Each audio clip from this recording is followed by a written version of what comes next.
Ang ano po, presidente po at saka yung Senate po. I don't think so, DOJ Mr. po. Diskaya. Ikaw ba naman ang maipit? Tapos yung mga katransaksyon mo, yung mga korakot, yung mga may malaking kuha, malinis. Yung mga nakakuha ng mas malaki kesa sa'yo. Ngayon, ikaw, nabubulok sa kulungan. Ang pangit na prospect yon, lalo na at galing ka sa yaman. Nasanay ka na sa karangyaan. Bakit mo hayaan na ikaw ang maging scapegoat? Na ikaw lang ang makukulong? Bakit mo hahayaan na maging katulad ka ni Janet Lim Napoles? Kahit nga si Janet Lim Napoles na prinsesa ng pork barrel scams, hindi nakakuha ng witness protection ng Estado. Pangalawa, kaya pinangalanan ni Diskaya si Quezon City 1st District Representative Arjo Atayde bilang, kasama sa mga pulpolitiko ay para paghiwalayin si Arjo at si Maine. God gave me you.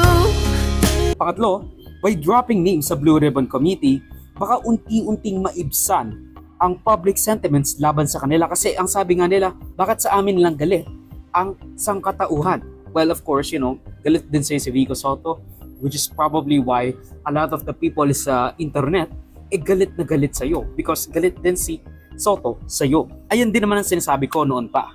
Huwag lang natin i-focus sa mga contractor. Dapat pati sa mga kongresista. Basta lahat ng nasa Congress. Dapat pati sa mga politiko. Sa mga dapat public servants or even the private individuals na tumulong sa'yo.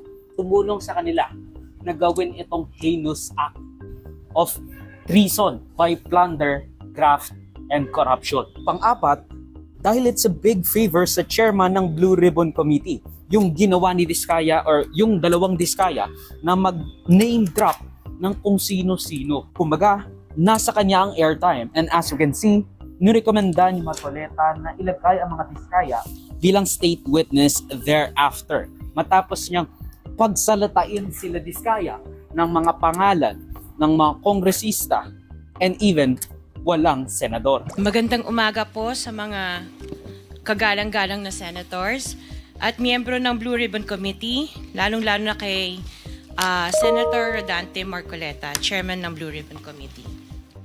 Kagalang-galang na senators at miyembro ng Blue Ribbon Committee, lalong-lalo po kay Senator Rodante Marcoleta. Diretso na. Number 15,